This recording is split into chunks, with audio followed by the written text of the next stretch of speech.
All right, friends. So now that we've talked about annotating and how we're going to annotate our gist today, I want to talk about the text that we're going to read in today's lesson. So we are reading this story called Serena and Venus. And I'm so excited about this story because Serena and Venus are two powerful tennis players who do so much good for the community and who have really come up from hardships and been able to share their story and their greatness with the world. So today we're reading Serena and Venus, and it's a nonfiction text. So I'm really, really excited about this text. I want to give you a little information about what nonfiction is. So nonfiction texts, they usually tell us information about something real. It includes true facts. It often has photographs. It includes text features such as captions, headings, and labels. It teaches us something, and it comes at all different kinds of levels. And with nonfiction, you can learn about so many things. Some of the things that you can learn about when you read a nonfiction text is you can read about people, animals, places, sports, plants, science, history, hobbies, jobs, and cultures. Today, we're going to be learning about people, Venus and Serena. So I want to go ahead and read the text one time. And then after I read the text, I'm going to model for you how I'm going to annotate and how I'm going to write my gist. So let's read the text together. Here we go. Venus and Serena, 1980 and 1981.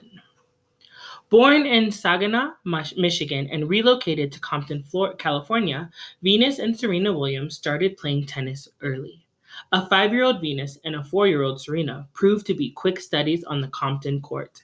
Trained by their parents, their sisters had strength and athleticism unusual for their ages. Their potential was so great, the Williams family decided to move to Florida when the girls were 9 and 10. They enrolled Venus and Serena in a training academy and they started playing tennis on the junior circuit. The winds poured in. The Williams sisters played both singles by themselves and doubles as a team. In less than a year, they had climbed to the top of the charts. Venus was rated the number one juniors player under 12 in Florida, and Serena earned the number one juniors player under 10.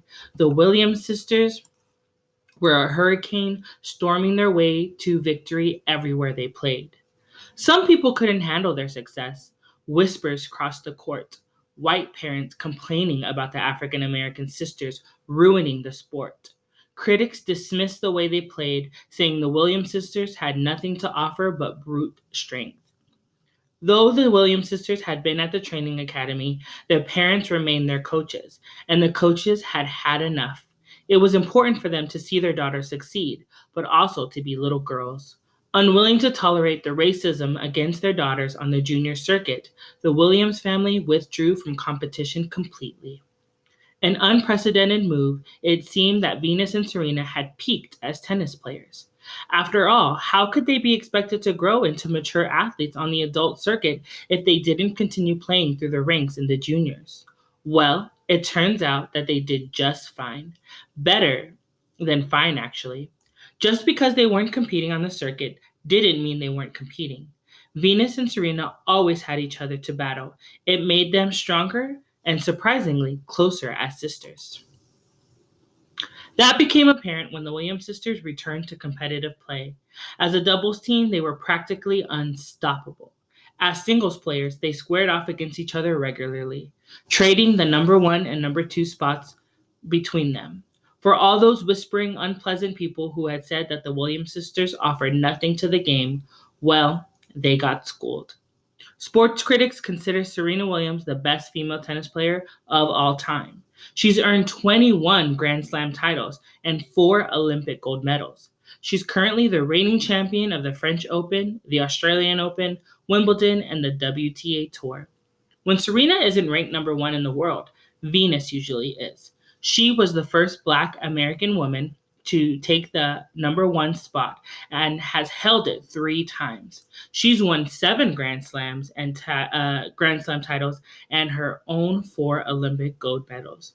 Their path to victory was different from many tennis players, and they've endured hardships other players normally don't. But it was obviously the right path for them. As adults, they continued to rule the tennis courts, and they got to share every victory with their best friend, each other.